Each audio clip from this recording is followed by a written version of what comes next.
Good evening, comrades. Welcome to our fourth session in the series, Why Marx?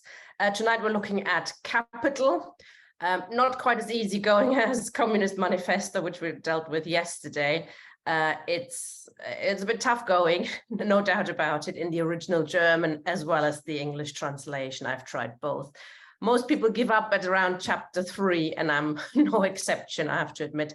David Harvey provides a very good service on his YouTube channel. He's talking through capital, but he's not a Marxist, which you keep in mind, and on occasion draws conclusions that are not necessarily those of Marxists, but we would recommend comrades watch it. Capital is quite unlike many other works of Marx, and definitely unlike the Communist Manifesto. It's not a guide to action for communists. It doesn't tell us how to get rid of capitalism. It simply explains it. In fact, it is so thorough and so convincing that even bourgeois economists still often refer to it. Not that they necessarily have read or understood it properly. But we want to look tonight at how capital came about, the main lessons of the books, and if they are indeed still relevant today. In one session, we can only provide a teaser, and forgive us for not going into details on this or that law that you might have wanted to discuss. But we will be revisiting capital, as many other issues, in more details in the second part of this series after the initial 8 sessions. So we'll be coming back to it. So we're going to start with Ian Spencer, who will briefly explain the background to Marx's seminal work. Hi, comrade. Good evening, comrades. As you see, volume 1 of Marx's Capital is subtitled A Critique of Political Economy. So what's political economy? Political economy is to economics what jurisprudence is to law. That is, it's the philosophy of economics. While economics asks things like what determines the price of a cup of tea, political economy asks the fundamental questions like, what do we mean when we say that something has value? What determines that value? What sectors of the economy are productive in the sense of offering a surplus or profits? Different schools of thought approach the latter question in different ways. For example, the mercantilists, such as Jean-Baptiste Colbert, writing in the 17th century, emphasize mercantile profit from export as the productive sector of the economy. By contrast, the physiocrats, such as Francois Quesnay, writing in the 18th century, stress the importance of agricultural production as the source of national wealth. Crucially, though, for Marx, the real target of his critique was the classical political economists, in particular Adam Smith and David Ricardo. Adam Smith, who's snappily titled An Inquiry into the Nature and Causes of the Wealth of Nations, was published in 1776. David Ricardo, the Member of Parliament for the Rotten Borough of Portarlington in Ireland, published his most famous work, The Principles of Political Economy and Taxation, in 1817. The crucial question at the heart of Smith and Ricardo's political economy was the origin of value. Early in Smith's book, he poses the famous water and diamonds paradox. Why is it that water, without which nothing can live, be worth scarce anything in financial terms? By contrast, diamonds, which have few practical uses, are worth a great deal. Smith's reply is the amount of labour it takes to win them from nature. Water is abundant, while diamonds take a huge amount of labour to secure and craft. Smith follows this up with the assertion that if it takes twice as long to catch a beaver as a deer, then 2 deer will naturally exchange for 1 beaver. Smith is arguing that it is labour embodied in a commodity which determines its value. That is, both Smith and Ricardo understood the exploitation of workers is the origin of value, but this poses a problem for the classical political economists. If it's central to capitalism that things exchange at or near their value, and there has to be an exchange of equivalents as part of any legal contract, where do profits come from? It's Marx that exposes this contradiction at the heart of classical political economy. In the end, Smith ends up with a sort of markup theory of profits, where the surplus is merely added to the total cost of production. All classical political economists, as well as Marx, tried to argue that profits were not merely the product of cheating. Moreover, the social stock of wealth can't be increased by simply buying cheap and selling dear. Something to remember the next time someone is boring you with how much their house has increased in value. An individual capitalist might be able to make a profit that way, such as we buy any car, but for one party to win, someone else must lose, and the social stock of wealth is unchanged. Here the target for Marx's critique was anarchists such as Pierre-Joseph Proudhon, whose assertion that property is theft was conclusively refuted by Marx. Marx regarded Proudhon as a poor political economist and an even poorer understanding of the philosophy of Hegel, which suffused Marx's work. Marx's book, The Poverty of Philosophy, was a scathing critique of Proudhon's philosophy of poverty. So Marx solves the riddle by arguing that in order to produce a surplus without cheating, there must be one commodity which can yield more value than it costs to produce it: labour power, or the capacity to work. Marx's journey to completing volume 1 of Capital was a long one. In fact, it began with Friedrich Engels, who first met Marx in 1842. Engels was the first of the two friends to write a contribution to the critique of political economy in 1843, which was published in the German-French yearbook, of which Marx was editor. Later, when Marx and Engels met in Paris in 1844, he began the work that culminated in Capital. Marx wrote the economic and philosophic manuscripts, otherwise known as the Paris manuscripts, in 1844, which were never intended for publication, but like much of his writing was written for self-clarification or as a rough draft. Later, in 1859, Marx published a contribution to the critique of political economy.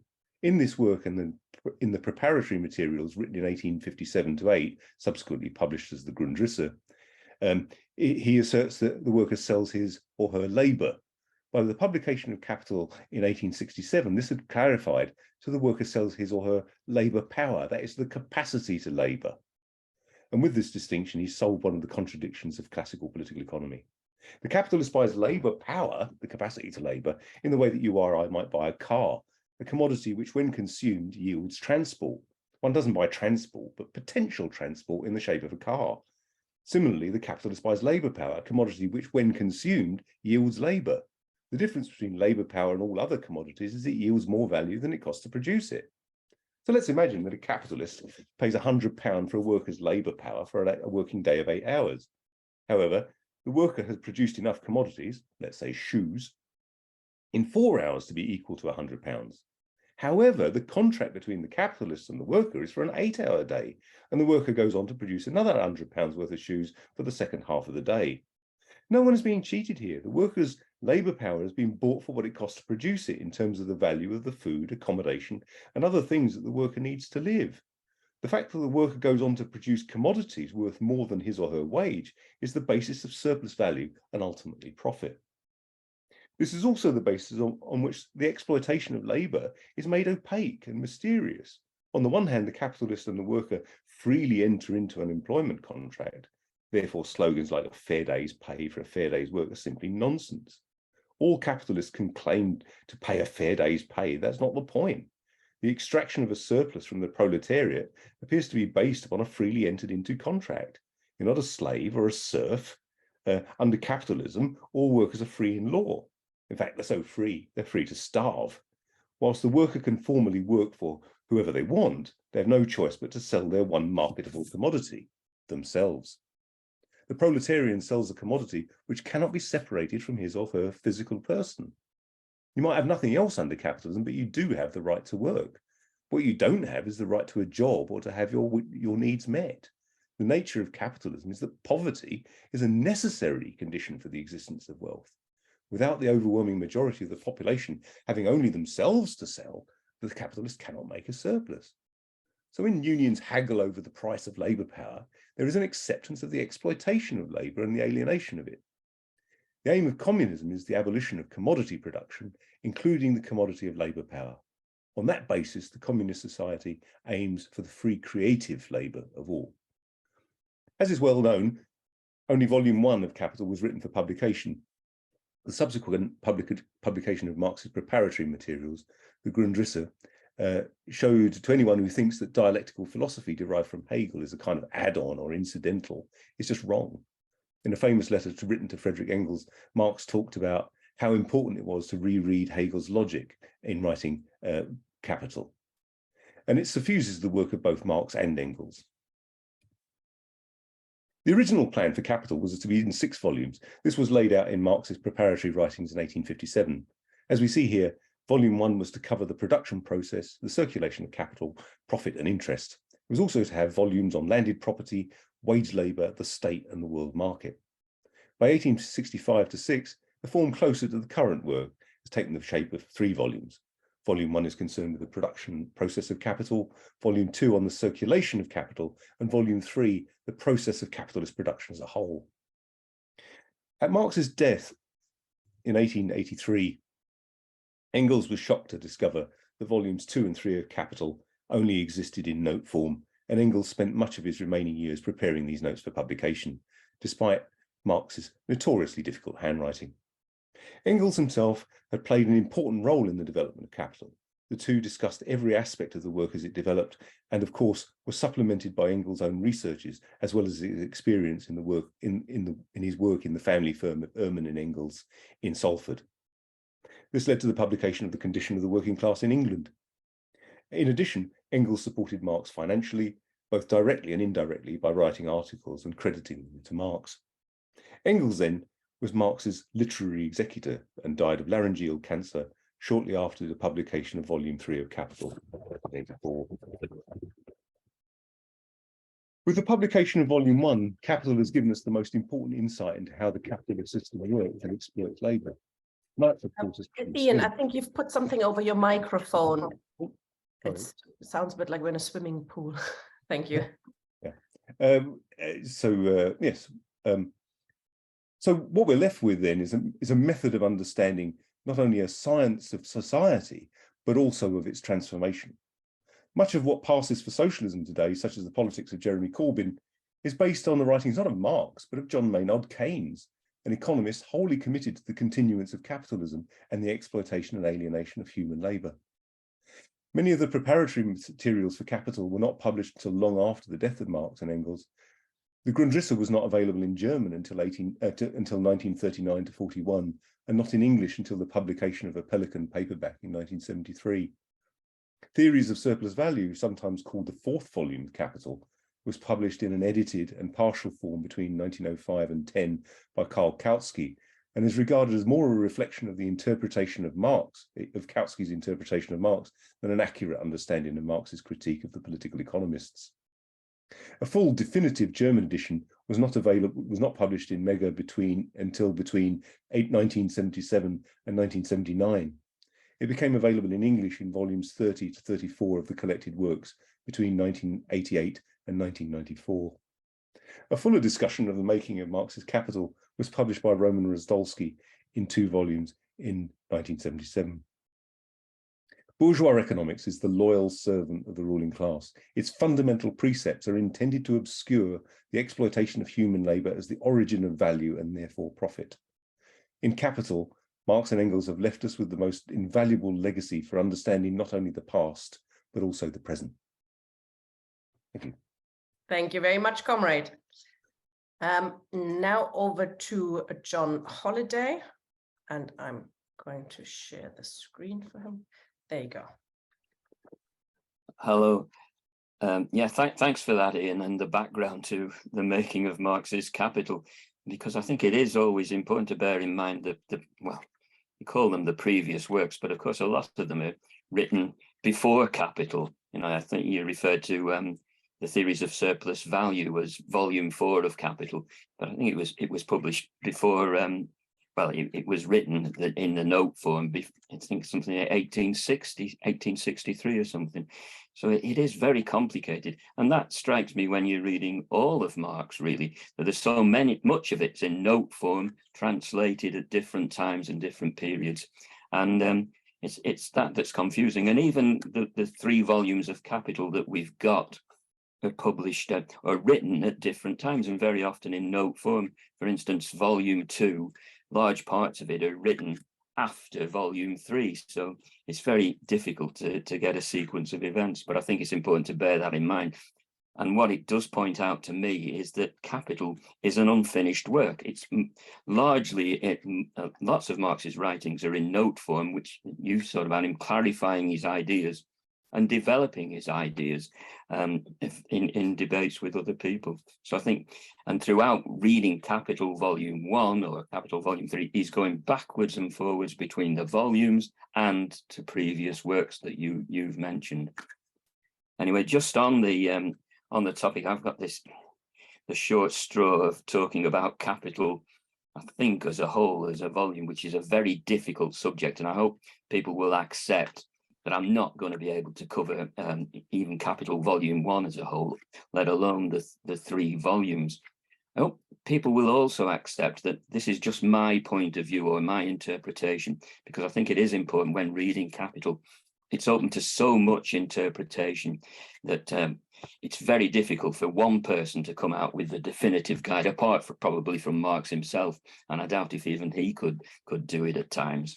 So I think it's important to bear that in mind. If people are thinking of reading Capital, then I think the best way to do it is with other people, either in a group or with some form of commentary like Harvey presents. So it's discussed, so you can get a different point of view and different interpretations, because the texts are so complex that without that it's difficult to understand. First of all, just on that first slide, what I'm trying to talk about there is what Ian has mentioned about that critique of political economy that Marx starts out with. I think with all of the discussion of Marx, the first thing that people say to you when you talk about Marx is, well, he was an economic, people who are opposed generally anyway, will say he's an economic determinist. You know, everything is economics, you know, it's not the way society really is. It's all about a basic, underlying feature that determines everything else. But if you then turn on the news, all you hear is interest rates going up, inflation, stock markets crashing, prices, wages, everything, currency rates. Just been listening to it now. They're talking about the Centrica profits. So, the reflection of society is generally that economic determinism. Everything in the bourgeois press, or most things on the news, etc., reflect that economic determinism. It's constantly about the economic life of society. Far from being an economic determinist, in my view, Marx is a critic of economic determinism. He's trying to show that there are underlying features that get beneath that and explain that in a different way to reveal human beings' creativity, how things change, how things have been different in the past and can be different in the future. So I'll start with that. You talked about the critique of political economy, and I think that it is all about it. It's a critique of the bourgeois categories, the things that determine our lives: capital, land, rent, interest, money, wages, a critique of those factors of production, labor, etc., that are meant to explain, but also determine the way in which we view society. They determine our lives. People will say, constantly talking about money all the time. It's the factor, a category that dominates our lives, and yet few people understand what it is, and yet it determines much of what we have to do, but it's a factor of production. I think what Marx is trying to do is go beneath these categories of production, beneath the market forces, the appearances that we're all faced with on a daily basis, to what lies beneath. And that's what, in my opinion, is the important feature of Marx's work in Capital and his other works on political economy. He's concerned not so much with the surface appearances, the market relations, but with what goes on underneath, the production process. So when Marx talks about, it always strikes me, well, it struck me very recently, talking about capitalism, he doesn't talk about capitalism because people misunderstand capitalism. They see it as a market-based society, buying and selling, buying cheap to sell dear, entrepreneurs coming up with ideas of what to produce and how to take advantage of the market system. Marx talks about the capitalist mode of production. He talks about the capitalist as a personification of capital. What I think he is trying to do is get beneath those surface appearances, the market appearances, to the productive features of society. And in doing that, he's trying to reveal the exploitative nature of capitalist society, which the bourgeois economists, the classical political economists, don't take account of. theirs is an idealist interpretation, doesn't reveal how capital will work and how it doesn't fulfill people's potential, and is unable to deal with crisis and those features of the capitalist economy. So in order to do that, Marx is trying to develop what he calls a science, a critical science, a critique of bourgeois categories. So he tries to go beneath the appearances of society, the market forces, to the essence, to the underlying features of that society. Now, he will take, and he does in Capital, if I can just quote from that in the first volume of Society, focusing on a particular form of mode of production, a particular mode of production. So he says, the wealth of those societies in which the capitalist mode of production prevails presents itself as an immense accumulation of commodities, its unit being a single commodity. Our investigation must therefore begin with the analysis of the commodity. So he's abstracted from the whole mode of production to a particular feature of it, the commodity. Now, why does he do that? I mean, he could have started with money, he could have started with any of those abstractions from the whole feature, the social relations of production. In my opinion, he focuses on that commodity because it is the item that we're all familiar of. Everybody is involved in buying and selling in order to live. So he's examining that particular feature of society, capitalist society, in order to reveal things about capitalist society as a whole. Now, I've got two quotes on there about the commodity because he's careful to go into that, but the two, he distinguishes in discussing the commodity in the early chapters of Capital, which are the most difficult ones, but the most interesting ones, in my opinion, and lay the basis for further analysis. He distinguishes between use value and exchange value. So first of all, the commodity has to be something that is useful to people. It has to fulfill a human need, to be related to some sort of need. It's something that's produced for other people. So it's a social form. A commodity is not something that you produce for yourself. You can grow vegetables in the garden. They don't take a commodity form. In the commodity form of use value, they're produced for sale, but they have to be something that people want. Now, he doesn't say that has to be necessarily a material good. So he says the nature of such wants, whether, for instance, they spring from the stomach or from fancy, makes no difference. So you will talk about commodities not only being something that you can use, a toy, a computer, etc. It can be a book, it can be teaching, it can be anything that can be sold and supply a human need. Now, when you look at that, what he's interested in that particular, it's not true that he just dismisses use value, although production for use is prevalent in all forms of society. What he's interested in is predominantly that quote beneath, the value form, the exchange value. Why do things exchange and what determines their exchange rates? Why does one thing find its expression in another form and enable it to be traded?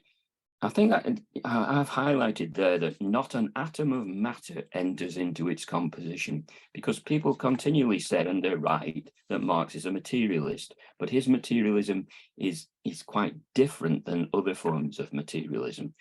He says that when you look at the commodity, not an atom of matter enters into it. We bear in mind the value of commodities as a purely social reality. So it's a social form. Things acquire and are traded within a certain form of society. I think if people can look at that, I think they will be available later on, those quotes, but you can look at them in Capital itself. We'll just go on to the next slide, please, Tim. So having distinguished between those two forms of the commodity, the use value and the exchange value, he then goes on to make an important distinction as well within the commodity form. That distinction is between concrete labor, the use value form, and abstract labor, the value form. Now, it's very important, and people very often miss this, in my opinion, these are the most important categories that Marx uses, not just use value and exchange value. Concrete labor, he is involved in all societies. It's production for use, that particular form of labor. What Marx is interested in is the way the products exchange. And in order to get to that, he describes what is determined as abstract labor, the value form of labor. That's what underlines market forces, everything that goes on within the capitalist mode of production. And I have to stress that it's the capitalist mode of production that he's talking about. He defines abstract labor as socially necessary labor time. Now, that's quite a difficult concept to get hold of. First of all, it is not fixed. It's what is socially necessary in a given society. And societies vary over time and needs change over time. What is considered socially necessary is a social category, as well as labor. Labor time varies from society to society and according to the development of the productive forces, technology, etc. All those things can be constantly changing the abstract labor, the value form. But that is what Marx describes as his law of value, or his law. He's trying to be scientific about it, but it should be made clear that he's talking about particular society and a particular form of society. And the law of value is what he says determines value that's created within a capitalist society or a capitalist mode of production. And within that, that is the basis of his argument that you should avoid just looking at the categories of bourgeois economics, of things, money, value, etc., to look at the social relations that underlie it. That because abstract labor is a form that can be sold, commodified, it becomes the basis of exploitation. And as I think Ian explained in the previous thing, it's something labor can be commodified as labor power and sold. It is then purchased by the capitalist who can use it to create more value, because labor is the source of value than they've purchased it for. So it's that basis that, in Marx's opinion, or Marx's view, is the basis of exploitation, is the basis of surplus value, which is the basis of profit, rent, and interest. So far from looking at just the profit rate, Marx is trying to look at what determines that profit, and he finds that in surplus value and the creation of that in the productive process. So you could go on to the next slide. Now, it's important to bear that in mind when labor being commodified and the whole notion of the commodity form in those first few chapters. Marx runs in quite detailed form, and this is what puts people off about the price of corn, or the exchange, the way corn exchanges for linen and iron for other forms. So the commodity form, the basis of exchange, from that it develops into the money form. Now, I'm not saying that's a historical development, it's also a logical form, basically to ensure that the commodity form develops and becomes the dominant form. He describes that as the metamorphosis of commodities, how on the basis of exchange, a commodity emerges which is independent of all the other commodities and is capable of measuring the value within those commodities, the value being the socially necessary labor time. So he calls money the universal equivalent, that for which all other commodities can be exchanged. Money is also, because the underlying feature is the value, the labor form, he describes money as the necessary material form of appearance of abstract labor.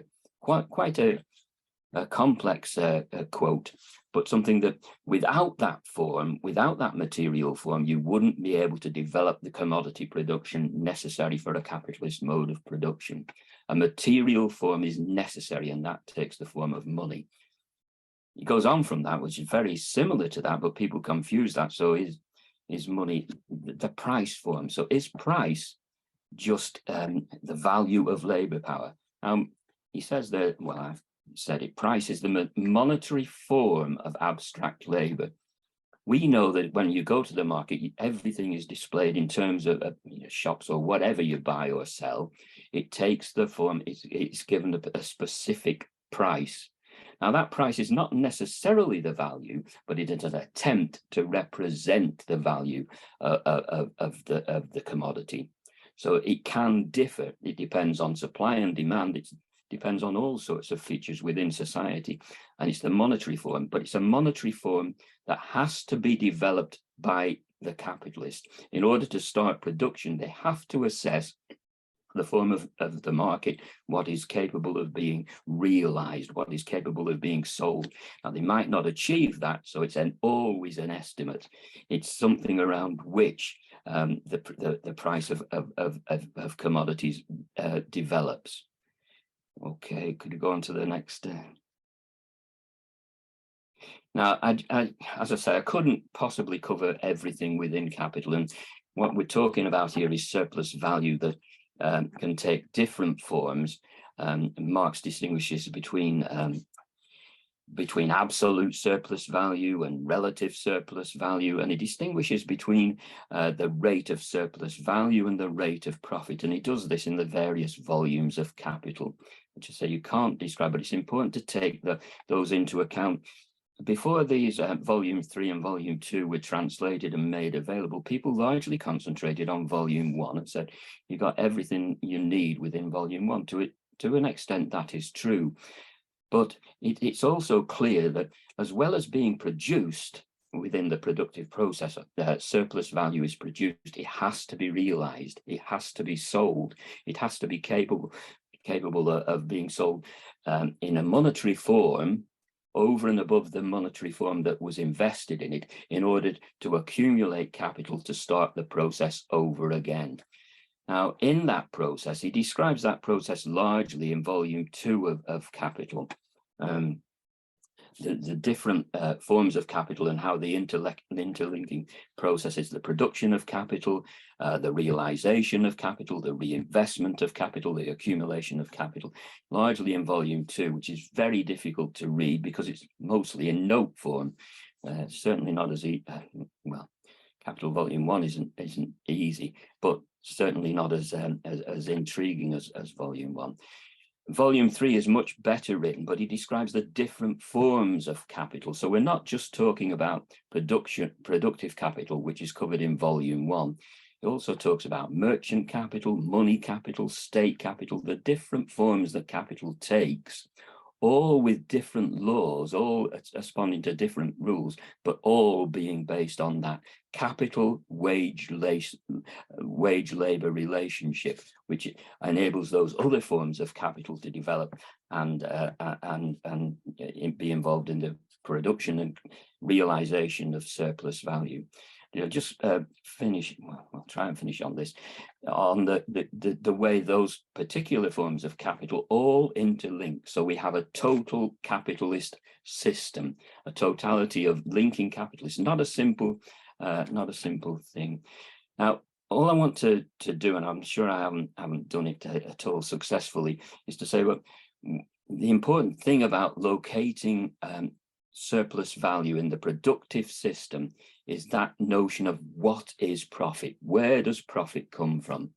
As I said, the most familiar analysis of capital, or what people term capitalism, and people can be opposed to what they see as capitalism, that it's unfair, that it's just commercialization, it's buying and selling, and we want to get to a fair system. Marx is saying that it's not socialism, or the alternative to capital is not just a fairer system, it's based on the mode of production. It's not a form of government, not a form of state, etc. It's based on the mode of production. And until you get rid of that mode of production, that exploitative system that's based on surplus value and the creation of surplus value, it's that underlies profit. And the underlying feature of that is the wage labor capital relationship.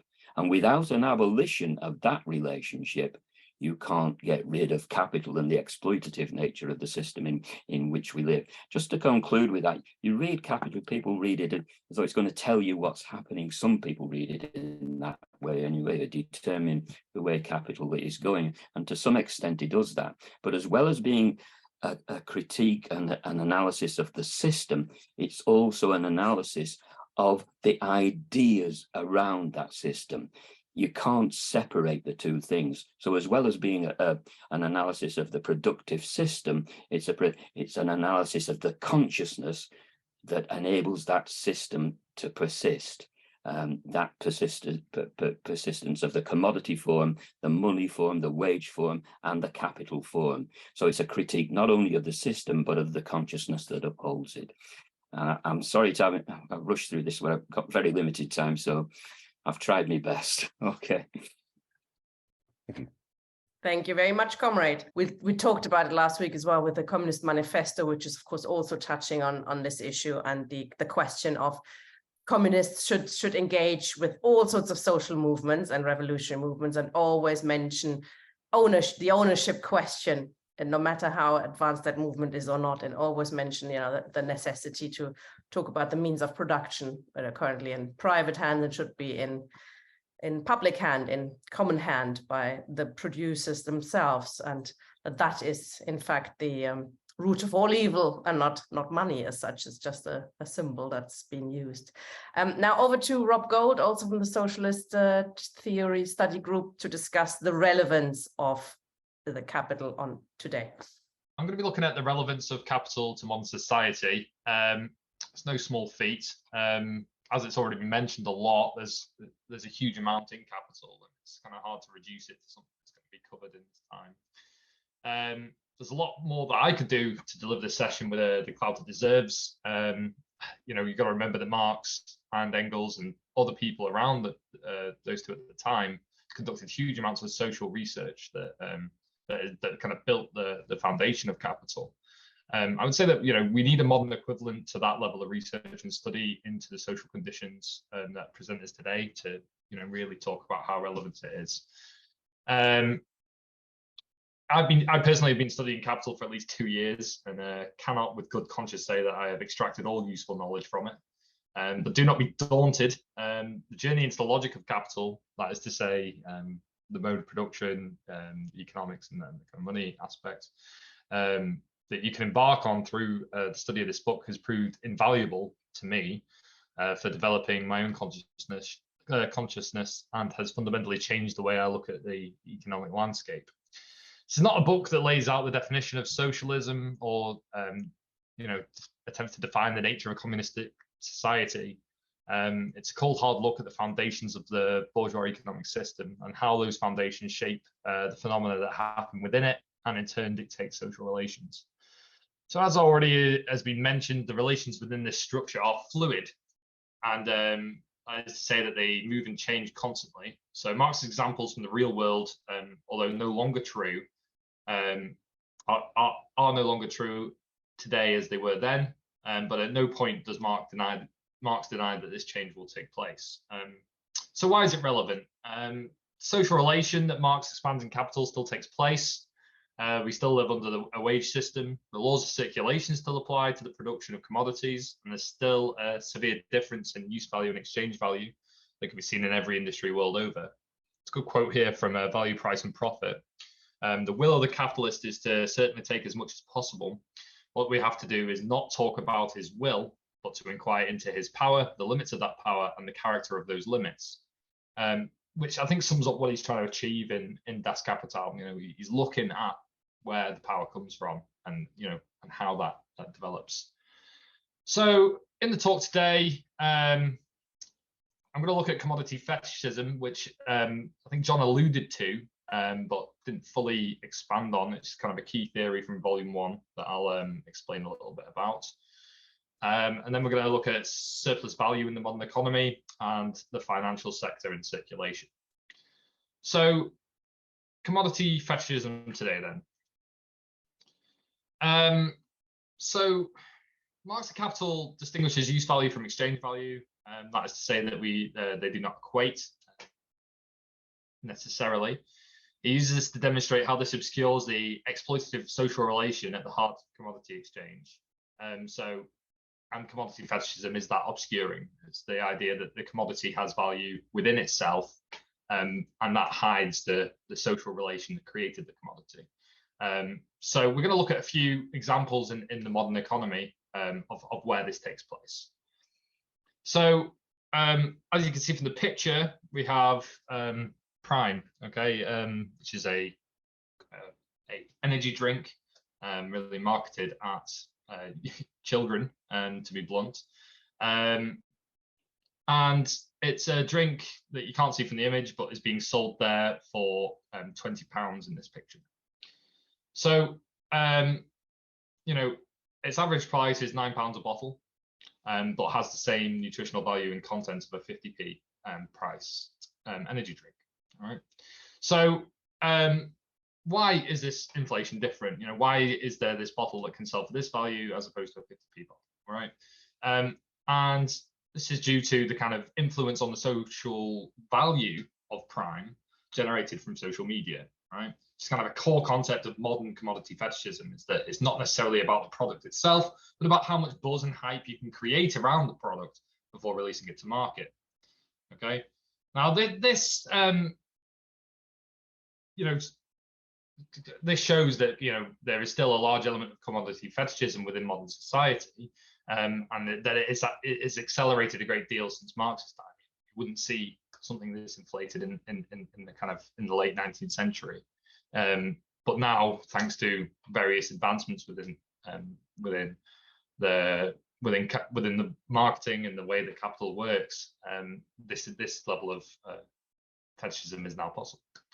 So other examples include the fashion industry. In the fashion industry, clothing and accessories are often marketed as luxury or high-end products. You know, think about the kind of brands you can have around clothing, you know, Nike or Adidas or you know, Louis Vuitton. It matters not.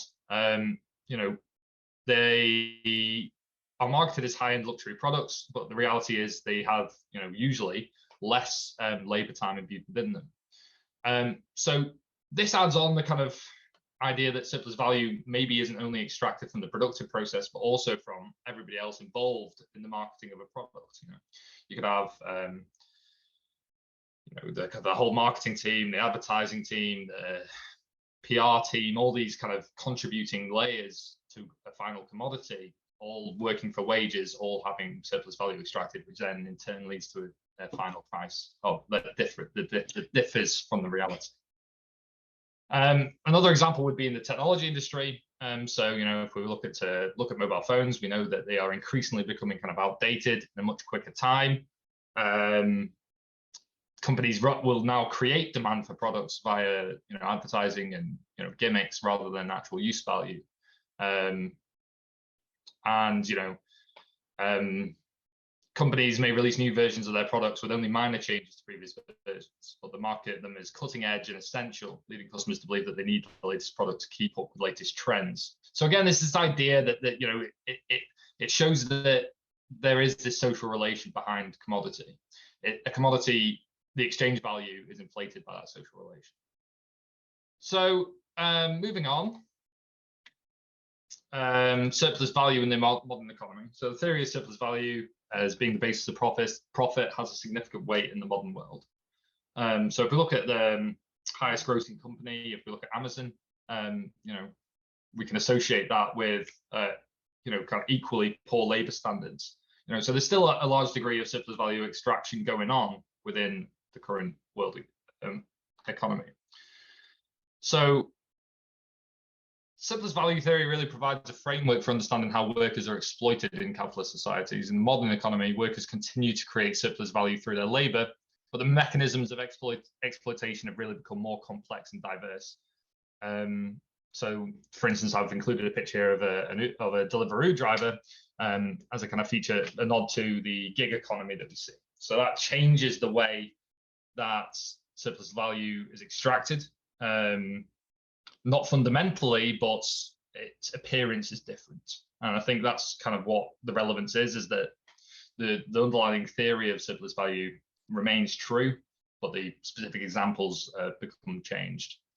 Another example for this would be the distribution of wealth in society. So surplus value, you know, highlights the roles of profit in the distribution of wealth in capitalist societies.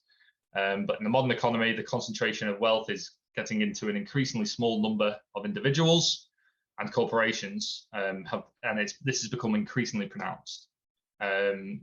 with surplus value, you can kind of analyze why that's the case, and the mechanisms that drive that concentration. So another area that surplus value in the modern economy is kind of shown to be apparent would be in the financialization of society. So financial markets play an increasingly important role in the allocation of resources and generation of profits.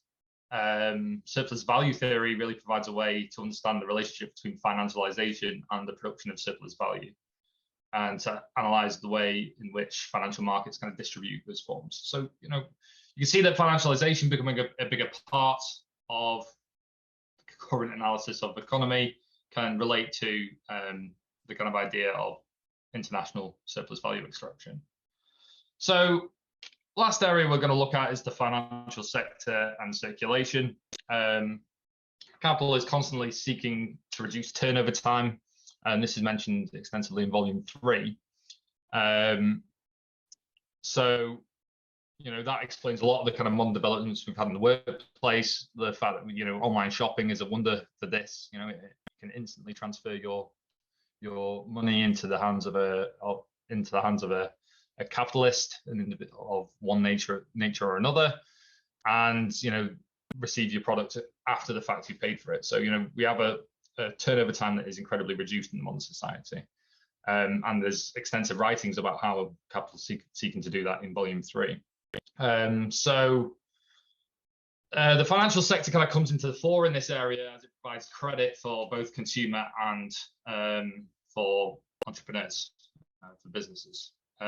So getting all spun up here, it's capital, it's stuff. Financial sector, really, this relates into the kind of tendency for crisis. Crises occur when projections of turnover fail to materialize, and this is to do with the credit system and circulation. All right. So the current crisis that we're looking at the moment, the Bank of England is forecasting recession in the next few years, and the kind of reasons, the external factors that are given for this is the war in Ukraine, it's lingering COVID expenditure, it's a million reasons that the circulation of capital was interrupted, right? And this is where the financial sector comes into it, because the financial sector plays the role of smoothing circulation. David Harvey does an excellent lecture on this, and he provides quite a helpful illustration. Shows like the financial sector is like a tank, inputting at both ends of the productive process, and then basically greases the wheels by which money moves around, right? So to prevent recession in 2008 and up to date, the bank has implemented quantitative easing. Quantitative easing is the process of distributing money to capitals. The bank buys bonds and assets from various corporations, therefore, giving corporations money by which they can then, it will trickle down into the economy, and then also using the assets to create jobs and whatever, right? So, this kind of, with that in mind, it's, really no surprise that we're currently under inflation. That's Marx describes inflation in volume 3 a little bit as well, and talking about how it's the process when a nation overproduces currency and that devalues it, right? What am I saying now? So yeah, you can still see evidence of this if you watch. There's a recent interview with the governor of the Bank of England that really highlights the fact that we're still, using this. They're still using Marxist terms. They're still talking about the labour market. They're still talking about supply and demand, which isn't necessarily Marx, but they're still in that kind of classical economist kind of thought process. So Marx argues again that the financial sector serves as a kind of mediator between production and the distribution of goods and services. It facilitates the flow of capital, and that remains true today. And that's why it's relevant, is because the analysis from volume 3 is very much, you can still look at the current financial world in those terms. The broad theory is mostly correct. And you can just look at the kind of explanation of crisis.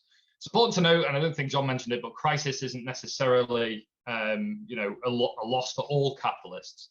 It's not a loss across the class. There are a number of capitals that will benefit from crisis and will piggyback on it and kind of ride the new wave of innovation that's come off the back of it. So it's this idea as well is that there's a degree of unity amongst the capitalist class, but it's not always unified. There are competing capitals that seek to benefit, that seek to benefit from one thing while others lose out, and they're constantly kind of competing with each other as well, which is what creates a lot of the insecurity you see in the world economy. So yeah, I mean, the banks are still using interest rate as the kind of core tool they use to kind of control the economy. It's a lot of the kind of ways that Marx looks at it in Capital still remain true. So to conclude, I'd say that Capital is definitely still relevant today. There's a lot in there that you can extract and kind of analyze the modern world with. There's also large sections of it that you can see Marx himself has got himself tied up in knots. It's not an easy book to read, and I'd recommend not reading it in isolation. All right, definitely with a group, definitely have discussion, see what different angles you come out with, and then kind of work from there. That was a really good introduction into Capital from different angles. If you have a question, I'd like to make a comment, please click raise hand. Can I please play devil's advocate and put something to the speakers that I've had put to me previously many times? So the question of, and it was in John's slide, profit is not based on the capitalists overcharging us at the exchange, which is of course what most people think it is. They've bought it cheaply and then they sell it on and make a fortune by it, or they inflate prices, they artificially restrict supply, create waiting lists that pushes up prices. Surely that makes profit for the capitalist. Why is that? Why is that not profit in the sense? Who would like to answer that, please? No, I don't mind having a go. It's not that individual capitalists can make a profit that way. Ernest Mandel, for example, has an interesting discussion around what he calls technology rents. So let's take something like drugs. What you see in the pharmaceutical industry is often super profits over and above what one might normally expect to be a kind of normal rate of profit. And they're able to do that because they have a guaranteed monopoly on producing a new drug, which has often been very, very expensive to produce. And so for this period, they can effectively charge whatever the hell they like, and it bears no relation to the cost of production. But most capitalists don't, and there is a kind of a tendency towards an average rate of profit. The thing about capital is, what capital is talking about is society as a whole. So you're looking at the determination of the relationship between prices and values is a complex one, but one which is on the basis of an adequate part of necessary labour time. Socially necessary labour time. So, if you like, so long as, in a sense, all prices and values are kind of equalised, then you can start to see how there is an increase in the social value of commodities as a whole. Yes, individual capitalists can be cheats. As I say, We Buy Any Car simply buys cars cheap and sells them dear. But the overall social production of social value is not like that.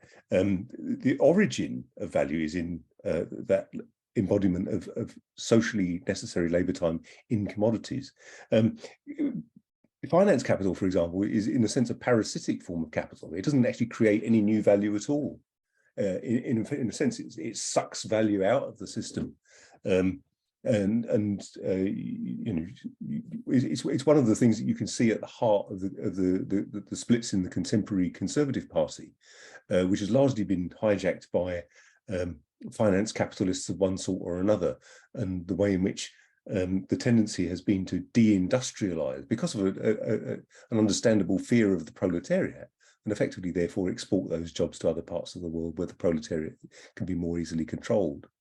So the other thing about the things that you've pointed to, you know, these kind of they are in a sense distortions, and it's a measure of the extent to which capitalism is in decline that we start to see these things. So we start to see monopolies developing, for example. And on the one hand, that's terrible because they can charge what the hell they like. But on the other hand, it's a measure of the extent to which there is a socialization of production. You know, huge monopoly. I mean, how much choice is there in what you buy in terms of a computer? Who makes computer chips? Monopolies are a generalized feature, and because of that, are internationalized and socialized, and without planning and without the things that can't be produced. So in a sense, we do start to see the basis of socialism growing within the womb of capitalism. So yes, I completely agree with you. The individual capitalists can be cheats, but that's not how the social value grows overall. John. Yeah, I agree with some of that, but I think it's always got to be put into the context of the international market. You know, capital is an international system of production in which what happens in one sector affects what happens in another sector. So you can see that being played out at the moment, really, with the energy crisis. You know, the cost of energy is going up enormously. Now that has an impact not just on the consumers, but also on the industries that use that energy. So those costs can be a problem for capitalists. So some way they've got to get over that. It's also the case with the health service and the pharma industry, that the increasing costs of medical care have to have an impact on the social relations within the individual companies. We have an interlocking system that can constantly be affected by it. I also have to, you know, this notion that there are different forms of capital that are adding to the costs of production. I think Marx's analysis is always to say that the value form comes from the creation, from the social labor, from that relationship between wage labor and capital in the productive process. The merchant capitals, the advertisers, everybody takes their share of that surplus value. That surplus value has to be produced in the productive sector and is then reflected on into the rest of the system. But I think it's important to bear in mind that, and Rob mentioned that, the interlocking nature of the system. So some people read capital and say, well, it's going to lead to a collapse of capital, that you can the whole system will collapse. But there is also features that can take advantage of those crises, that can develop capital in another form and expand their particular form. So I think, you know, the idea is just cheating can also have an effect on people. Cheating certainly goes on, but Marx is trying to show the dominant form, that items, commodities are sold at the value of production, and trying to, within that fair competition, how profit can still be made and how exploitation can still go. Thank you, John. Okay, we've got Minnie, please.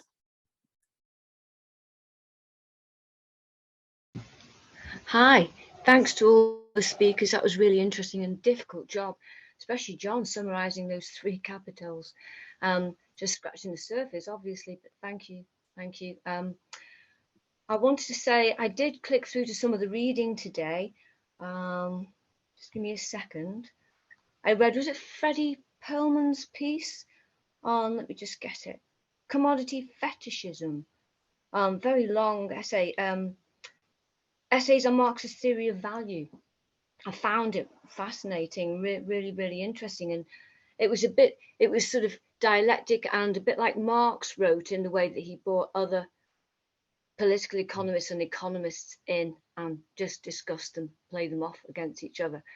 And Marx There's some really inspirational quotes in there. I'm not sure where the quotes are from or whether they're from Capital, but just that Marx, such inspirational quotes about, and he talks about, I mean, it's a sad situation really, isn't it? Commodity fetishism and capital and what we're all stuck in. So I'll just read a section from Freddie Perlman's things. At this point, Marx vividly contrasts the idea of free, unalienated labour with the alienated wage. Labour, he calls it forced labour of capitalist society.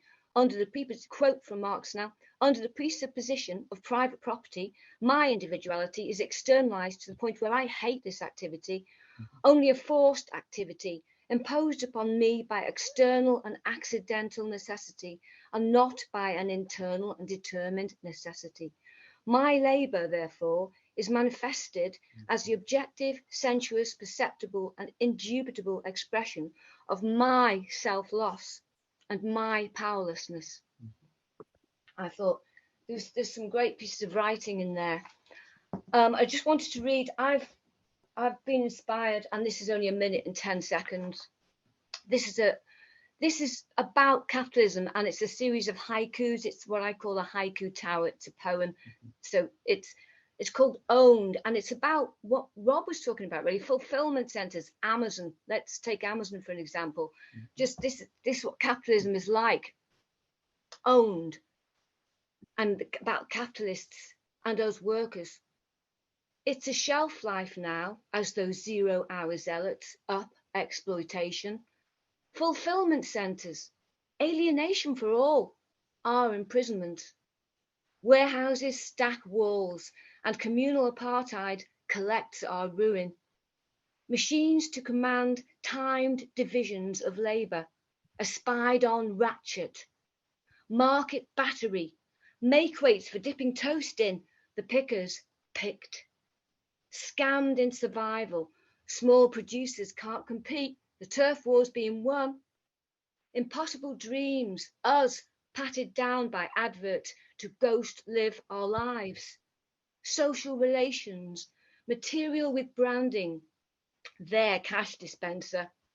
Ours sold to struggle, commodified, yet buying the cost of living. Accumulation, commercial with its bullshit, to trouser glory.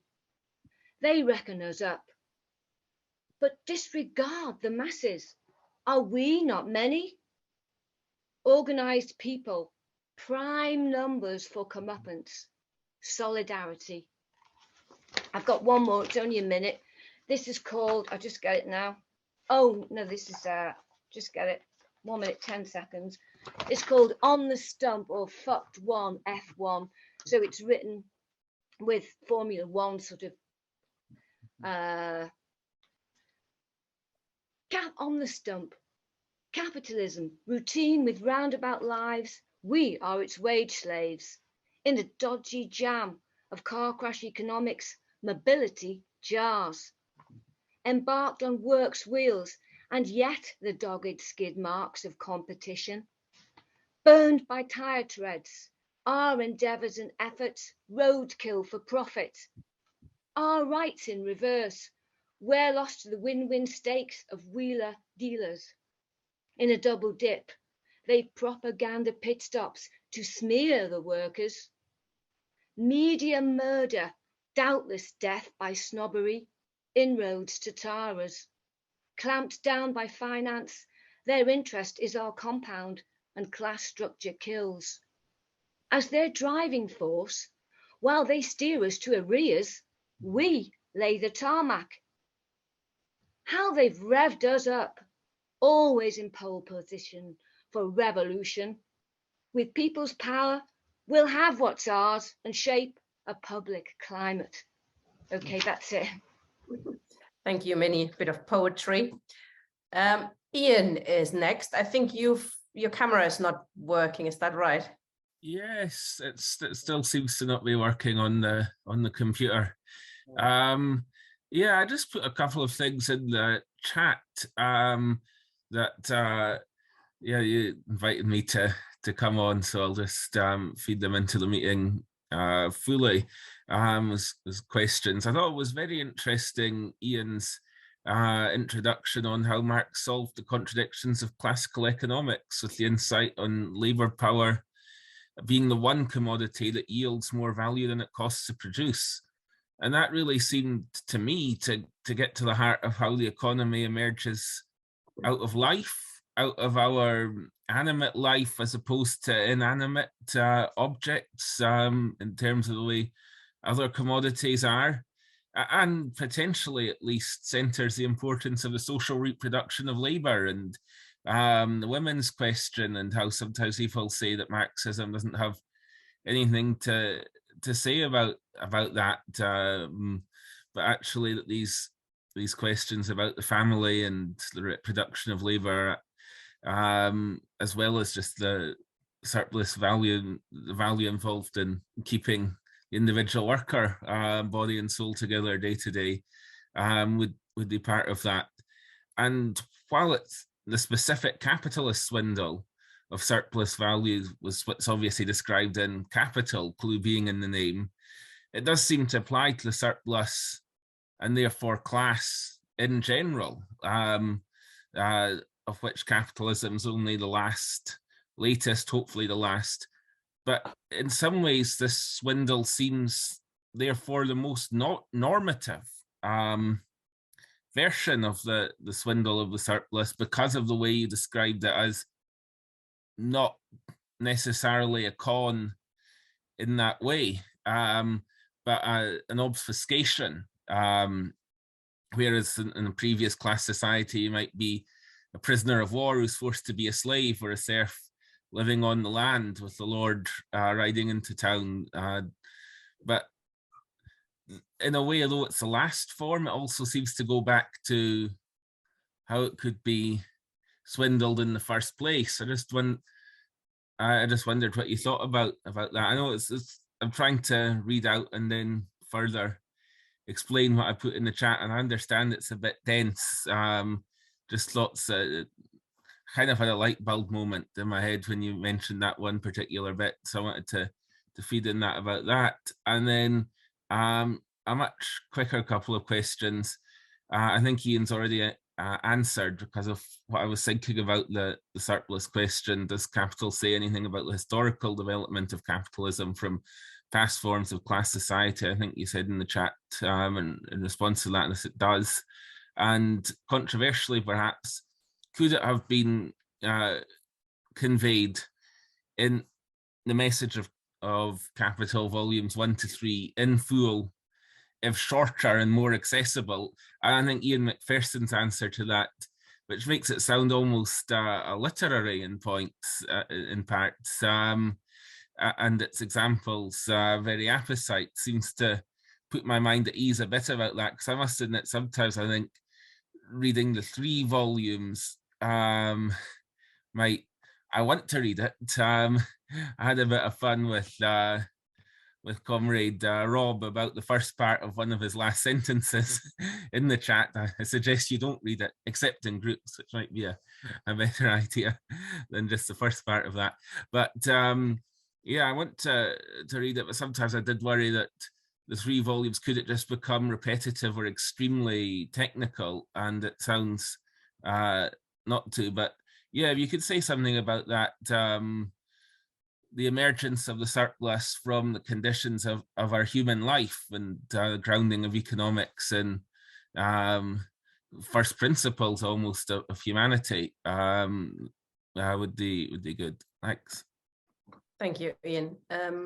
Ian wants to reply. Yeah, just a couple of little things. In volume 3 of Capital, at one point Marx talks about what kind of determines the nature of a society, what makes a mode of production what it is, if you like, is the way in which the surplus is extracted from the working population. So in feudalism, for example, the surplus can take all sorts of different forms, whether it's corvée, that is to say, you go and work 3 days on the Lord's land and you've got 3 days to work on your own land, and then you get a day off to go to church or whatever. Or in the ancient world with slavery and so on. So the extraction of a surplus product takes different forms, and that gives us the nature of the society. No feudal serf, I should think, was ever under any illusions about who was in charge or who was benefiting. But you know, well-paid workers, for example, can go to work and think, well, I'm not being exploited. I'm earning £2,000 a month or whatever. But on the other hand, actually, some of the best-paid workers may be some of the most exploited. North Sea oil workers, in terms of what they extract out of the ground, they probably realise the value of their wages in seconds, whereas they continue to extract that surplus for considerably longer. So it's the way in which the surplus is pumped out of the working population which actually defines the very nature of the society. So that's one aspect of it. The other one you mentioned about historical aspects. One place that sometimes people say, well, if you want to start reading Capital, start about chapter 6, I think it is, where he talks about primitive accumulation. It's an interesting one, isn't it? Because of course, how does capitalism get to the point where you have the surplus in the first place? I mean, the interesting, if you look at, I mean, one of the things that was great for Marx was writing in Britain, which was sort of at the forefront of capitalist development. Of course, he could see what was going on in terms of Britain's history in general, England in particular. So, for example, the dissolution of the monasteries gave a huge impetus to the development of capitalist agriculture as opposed to feudal agriculture, and particularly related to the wool trade, gave a huge impetus. And so those sorts of examples of primitive accumulation, such as seizure of common lands and turning them into, and of course, this was a very a very pertinent issue in Marx's day, the enclosures of common lands and turning them into capitalist agricultural production. Thank you, Ian. Gary, please. Thanks, and thanks to the speakers. Really interesting presentations. So just on that point, by the way, I think we also saw that kind of primitive accumulation in Russia after the fall of the Soviet Union. Whether, I mean, you could say it was a huge theft by the oligarchs, which obviously it was, but it was also an essential step towards establishing capitalism in Russia. I think sort of my overall feelings coming into this session and listening to the talks was, I'm less inclined to say that capital has parts that are still relevant today. I'm more inclined to say that capital has got the keys to unlocking what we're living through today, and it is very fundamental and very profound. The basic idea that all value and all profit derives from labor is such a powerful idea, and is so meticulously and systematically sort of theorized and argued by Marx in Capital, and it takes you down a path that points directly towards the necessity of communism.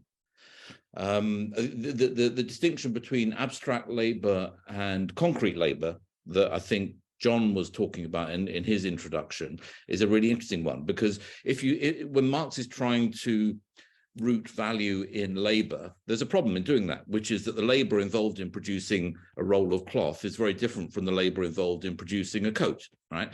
So he says, well, there's concrete labor producing cloth, concrete labor producing a coat. One is tailoring, the other is weaving.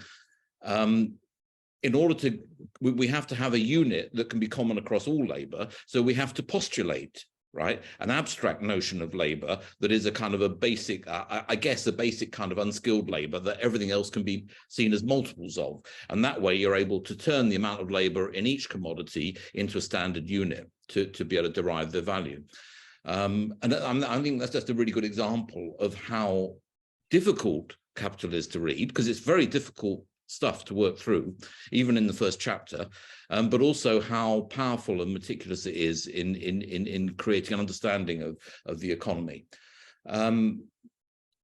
So, but I've also been kind of, this is our fourth session, I think, and sort of stepping back and thinking, wow, the enormity of the challenge that we're taking on in this group of people, right? So we're talking about the need for some kind of Marxist organization, I guess a Marxist party. And we really are starting from what feels like ground zero, right? So, you know, we've looked through the Communist Manifesto, felt galvanized by it, massively inspirational. This sort of incredibly lucid exposition and explanation of how history has proceeded through a series of class exploitations, and almost by deductive argument proving that the very nature and existence of the proletariat determines the necessity of communism in the future. It's not like oh, we'd like to go there, it's a nice thing to have. It's like, that is the only way that we can possibly go logically. Either that or society falls apart. We've also, you know, looked today at how capitalism is constructed and profit is derived from labor. And similarly, that points a way through to the future and to what we have to fight for. And of course, as Marx has always said, the point is not to understand it, the point is to change it, right? So we're a fairly aging group. Well, sorry, I shouldn't say this because I don't know who else is on the call. I can only see the platform, but we're not the youngest, most youthful group of people. We've been around the block a few times. We're probably getting a bit tired. We've got a lot of wisdom, no doubt, and experience. But how, you know, so for me, the challenge is how, on the one hand, do we bring young people into this and galvanize and enthuse them around these theoretical ideas, but at the same time, engage in the actual class struggle and be leaders of the actual class struggle. And that's the kind of the balancing act that Marxists have so often fallen short of, right? And we want to create a Marxist party, but we don't want to fall into the trap of virtually every, well, actually, I would say every Marxist party that we're aware of that's existed in the last 30 years, 40 years in the UK, for instance. At some point, I hope that we can begin as a group to start looking at how we begin to focus on that objective, because it's not a trivial thing. Thanks. Indeed, and there are a number of traps you can step into, aren't there? Dumbing down is one, there is being a sectarian, etc., undemocratic. Yes, we have to examine those as well. I mean, just to reiterate, we're doing the first 8 sessions now to basically give an overview of where we sort of agree on what we believe Marxism is. And then when we want to step into a second stage where we look deeper into some issues, but we also have to discuss in what you just mentioned, you know, how do we organize, where would we go from here? And the way you just summed up capital, I think you should get closer involved in presenting perhaps a couple of sessions as well. Thank you, Gary. Steve, please. I'm muting myself. First of all, thank you, comrades, for the talks and your insights. I just wanted to concentrate on one point, which in a kind of sort of been covered, but I just want to sort of add on to it, I guess. And this is this idea about fetishism, which is the idea of giving, as it were, social power to inanimate objects.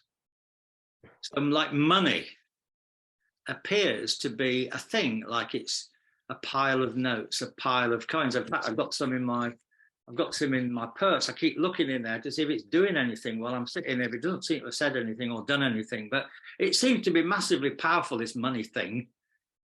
Almost a god, you know, because it can like tell us what to do. It can tell us that we've run out of money or we haven't got any money or all those sorts of things. So this is something which is super powerful, but we've got no control over it. And it takes me back to what you might call orthodox economics, bourgeois economics, just to emphasize the point. Well, in orthodox economics, bourgeois economics, we have these things called factors of production. And we've got the 3 factors of production in this theory called land, labor, and capital. Now, capital is said to be means of production, like machines. And so they then conclude, well, if capital is means of production, then we've always had machines from the day when we first had hand tools. And even under communism, we'll need to have machines. Therefore, capital has always existed and it always will exist. That's what bourgeois economics says. It's sort of ahistorical. But of course, that's fundamentally flawed because, of course, capital is not machines. Capital is the ownership of machines. Therefore, it's a social relationship. who owns the machines commands power over those people who don't own the machines. And in that sense, the society owning machines is not always been like that forever. It's only the latest phase in our development. And if you don't make that distinction between this thing called a machine and the social power of those who own the machines and therefore command the wage labor to do the tasks and et cetera, then you've got that. So it's this idea that capital is a social relationship between people and not inanimate objects like machines or money. And of course, Marx is showing that this thing called money, this powerful thing called money, of course, that is itself derived from social relations, from value production and all the rest of it. So he takes that back to the production of value. So that's my point. Thank you very much, Steve. John, Ian, or Rob, if you want to come in at any stage, just raise hand and I can bring you in. John, there you go. Well, there was somebody before me. Do you want me to say now? It's just, I mean, I agree entirely with what Steve Freeman was saying, that it is that your notion and that classical political economy turns social relations into things, that Marx is so clearly intending to reveal the underlying class relationships that are concealed within those things of money, capital, rent, interest, profit, those, to reveal them as social relations of production. But I was also interested in the earlier speaker, I can't remember the name now, but about that, you know, moving on from the class struggle of the Communist Manifesto produced in the 1840s to what we're faced with capital now. And of course, a lot of there's similar themes running through it, because a lot of the talk last week about the Communist Manifesto was about the spectres, hauntings, ghosts, etc., etc. Within capital, you've got similar sort of things, but largely based on mystification, vampires, fetishism, similar sort of things running through. And I agree, capital itself is quite a good work of literature. Well, it's not just about economics, it's about philosophy, it's about literature, it's about everything really.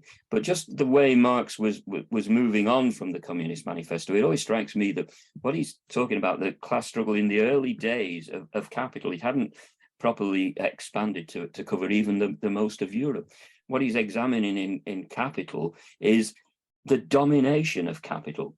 Capital has a dominant social form everywhere, and the way that has been reified in consciousness that people cannot see an alternative to capital. They're so dominated by money, wages, things, those social relations of production, that they can't see a way out of it.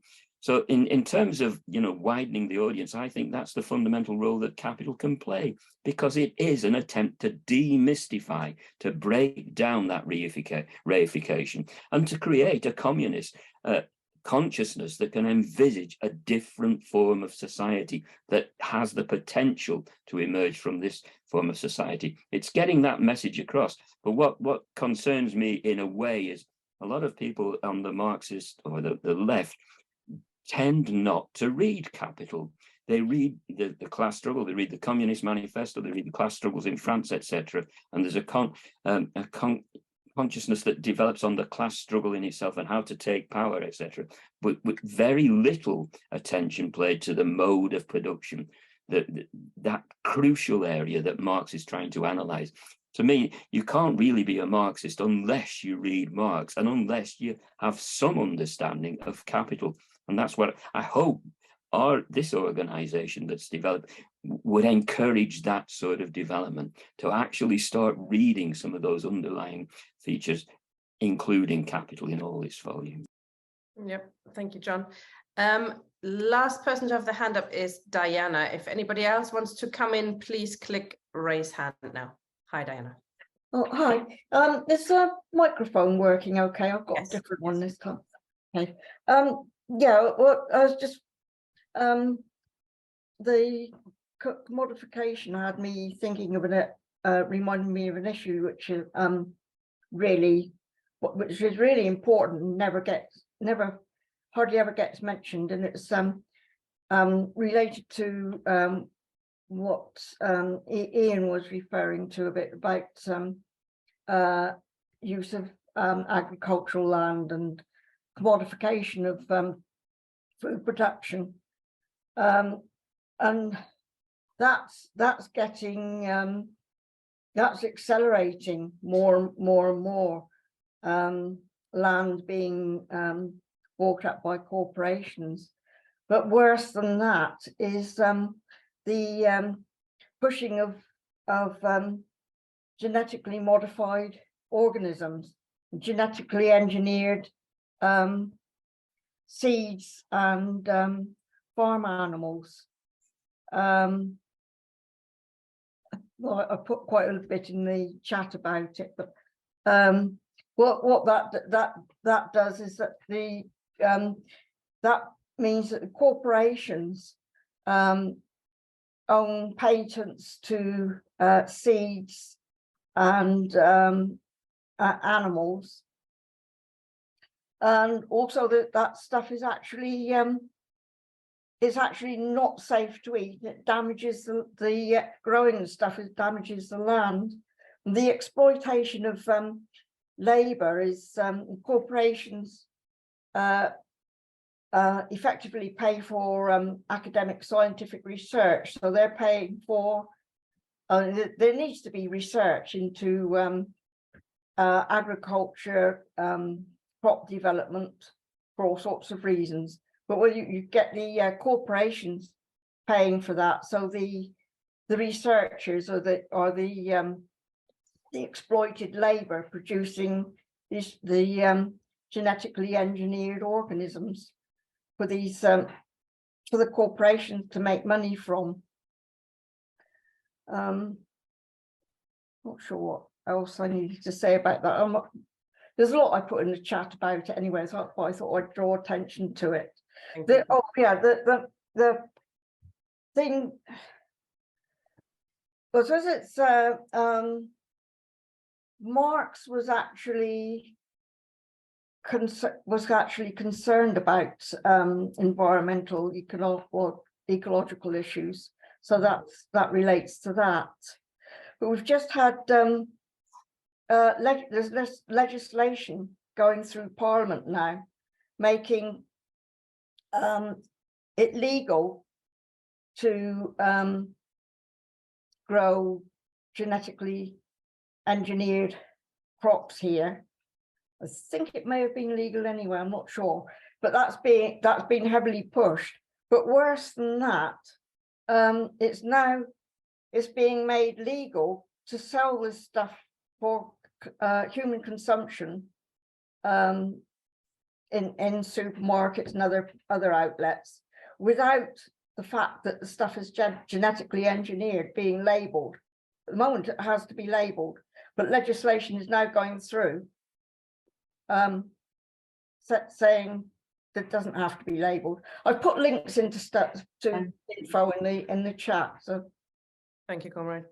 Well, it's also companies are allowed to dump raw sewage into rivers for the next 30 years or something, which is not on foremost on their mind nature. But we are looking at Marxism and nature in the second part of this series, because, as you say, he did actually write quite a lot about it. Kevin. Hi. Okay. Thanks, comrades, for three very brave attempts, actually much braver than I would attempt to cover, quite a complex set of topics. A question I have, and it's one that's been sort of on my mind for quite a while now, is, what's missing from Capital? And I think it was Ian who said that Marx had originally intended to really develop quite a full, exposition of political economy, population, the state, foreign trade, so on and so on. And I've recently been reading, it's maybe 20 or 30 years old now, a book by Leibovitz on wage labor, and making the point that quite important ideas on the nature of wage labor are not covered in Capital. And that's not because Marx, doesn't intend to deal with it, but he's in a sense, working through it systematically. I think it's he sort of sketches out the plan in the late 1850s, but like all good academics and writers, he sketches out a plan that doesn't always follow through. And I just wondered if the three comrades there could comment on one, the problem of us, and I'm thinking of most Marxists, from the 1870s, 1880s onwards, regarding Marx as regarding capital as the finished article. In other words, that's all you need to read. And the impact that this might have on our politics, but also where you might see grounds for further development of Marx's ideas. I mean, comrades have come in and have talked about different aspects of the contemporary economy. I think financialization, and particularly its relationship to commodity fetishism, is quite an interesting idea. I'm not trying to trip anybody up. Not only is it a genuine inquiry, but I think it points out that Marx himself, from what we know of his work, would have not regarded much of what he'd written as being, the last thing. And so I suppose I'm trying to think about how we might take this forward, and particularly looking at the developments in the contemporary capitalist economy, which in some senses are almost the, to the nth degree, are the form that Marx describes, but in other ways have gone off in, in very different directions. If we think of the capitalist economy in, parts of China or parts of the developing world, they have almost the features of 19th century Britain or Germany. But then if we think about the financialized and the service economies, the so-called post-industrial economies of Western Europe, they've, in a sense, have passed through that stage of almost, have gone beyond, not gone beyond, they've not transcended it, but they represent a different form. They've taken the form of capitalism, but capitalism has sort of exploited them, exhausted them, and has moved on. So I'm thinking about the gaps and how we might address that.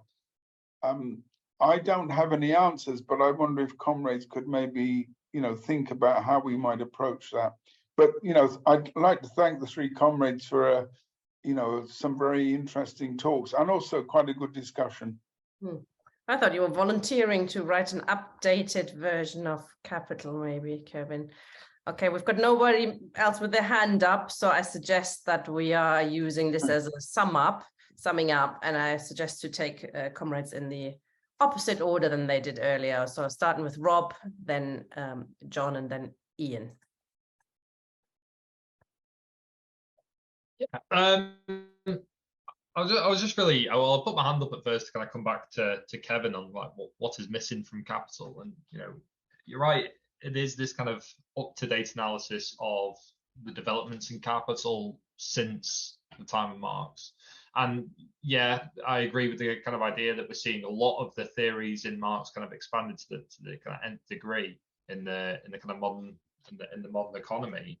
But then there's a lot of ways that that's diversified and a lot of ways that that's changed. I think I made a point about like kind of the impact of social media on circulation, and how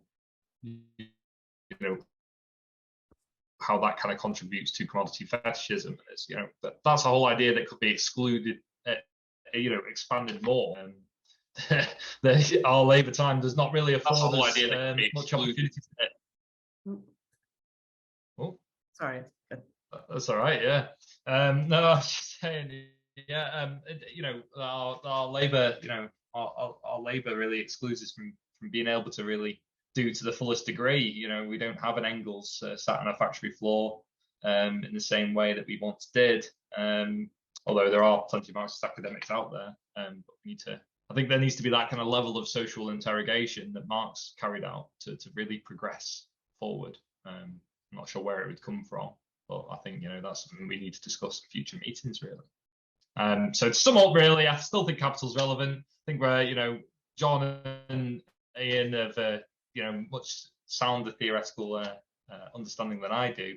But I think, you know, you can still see a lot of the kind of a lot of the trends mentioned in capital still carrying out today. And if you listen to the governor of the Bank of England, if you listen to anyone in high finance, they're still referring to the economy in those classical terms. Still the notions of supply and demand. There's still the idea, you know, it's still the same language, and the production process remains the same. So we have to, you know, kind of really, there's a lot to take from it, but I think there needs to be more done to update it to the 21st century. Thanks, Rob. John, do you want to sum up now? You're muted, sorry. Sorry, just on those points, Rob, I'm more theoretically grounded. I just think we're older, that's all. Probably had to read it a lot. Well, not had to, I still enjoy reading Marx. But just on those points that Kevin made, because I think they are very important, that notion that, you know, that basically it's not a completed work. I think what's interesting about Marx is he's constantly clarifying his ideas. That's what the notes to me reveal. If you read the Grundrisse, it's very rambling text, but sometimes it contradicts itself, and it goes into all sorts of realms of fantasy almost, you know, but it's very interesting to read. But I think that's the important thing, isn't it? It's not a finished work. And as Ian outlined in the first talk, you know, Marx had, you know, very strong intentions of what he was going to cover, works on the world market, the state, etc. And one of the letters I read from Engels to Marx is saying, when are you going to start talking about what you really want? When are you going to start talking about that? So I think we should regard it in that fashion. It is not a finished work. It's a work that can be developed. I'm sure that's what Marx intended. I think also in this is relating to what Rob said about theory, etc. You know, just reading Capital, it always strikes me, and in these talks even, having to read, but reading the material again, you develop your ideas, don't you? You clarify your ideas. And even the contributions in the chat and the discussion that arises from that, it's a constant development and clarifying what you yourself think you know and what you don't know, and trying to do that. I hope that this group takes off in that respect, that we can get an enlarged discussion. Not that we're going to give everybody the answers, but we want to question what we know and try and develop those theories in order to relate them to the world that we live in, and also development of a consciousness amongst the people who we hope to be able to achieve a potential to change society. Absolutely. Thank you. Ian, please, to sum up. Thank you. Some excellent contributions there. I mean, Gary, for example, I think was absolutely spot on when he was talking about abstract labour, because of course abstract labour is the basis of human alienation. And if you think about the impact of that, on the one hand, we're all commensurable with everybody else. So we start to see that, therefore, that's the basis of universalism. So, and it's one of those features in which capitalism is creating, as in Marx's terms, its own gravedigger. But it's also other things. I mean, Frankenstein, that nice little Gothic novel, if you think about it, what is it? It's an allegory for creation by humans that goes on to dominate humans. As a theme in literature, one sees it time and time again, particularly in sci-fi or whatever else. And if that sounds far-fetched, well, who wrote it? You know, Mrs. Shelley, who was the daughter of Mary Wollstonecraft, who was the partner of Godwin, the anarchist. So there was a kind of awareness of the time. And I think you're absolutely right about the need to update it. As I say, really, it presents us with the tools, a method. Look what Lenin did with it. You know, one of his great and not very widely read books is The Development of Capitalism in Russia. It formed the basis of his political praxis. And then think about the present. I mean, Marx, I don't think Marx could have even conceived at the extent to which fiat money becomes a feature of contemporary finance capital. The idea that, for example, if you go and borrow £10,000, what you're borrowing is something that some bloke deposited in another bank somewhere else. It's just nonsense. It's just numbers. And this idea of, and so what you end up with is, what Marx is talking about when he's talking about money is, the universal equivalent. And he's for the time, of course, he's got in mind silver, gold. These are commodities which stand outside of usual kind of circulation and stand as a universal equivalent, an embodiment of human labor. But now fiat money, and yet if you're trying to think about what happened in 2008, what happened with the crash, and what's happened subsequently, absolutely, where are the contemporary political economists? Sadly, Hitler and Stalin between them destroyed most of the intellect that was capable of understanding the times, and so we're building afresh. And I would like to see a mass communist party, and one which had that crucial interrelationship between theory and praxis. What was that thing? So Capital. I mean, volume 1 of Capital. The first couple of chapters are tricky, but Marx wrote it for ordinary workers to read. I read it when I was at school. Once you valiantly soldier through the first couple of chapters, it's actually very readable. Marx is a great writer, and it's not the sort of thing you can read in bed. But on the other hand, it's not as hard as you think. That was it. That was the other thing I was going to mention. Of course, Thomas Piketty is not a Marxist, but Thomas Piketty was making a clear allusion to capital when he wrote Capital in the 21st century. And if you read Piketty's turgid book, I've got most of the way through it before it defeated. I'll finish it eventually. If you look at Thomas Piketty's book, he is at least doing something. He's not a Marxist, but he's approaching it from an empiricist point of view, of looking at the way in which contemporary capitalism is effectively becoming dysfunctional by intensifying the levels of inequality. Joseph Stiglitz, hardly a swivel-eyed Trotskyist, a former economist of the World Bank, is writing about the way in which inequality has become dysfunctional to capitalism. But of course he's arguing as a Keynesian, he wants capitalism to survive, so he wants to see some sort of nice little reforms thing, the sort of thing that Jeremy Corbyn was very fond of. Jeremy Corbyn lots of nice pictures taken with Joseph Stiglitz. Stiglitz, not Marx. It was more of a guide to Jeremy Corbyn. It's got to be done. We need people to take the tools that Marx has given us with Capital and turn it to an analysis of contemporary political economy, of contemporary economics, and it isn't as difficult as it looks. And above all, it gives you for someone like George Soros to turn around and say, if you really want to understand capitalism, read Capital.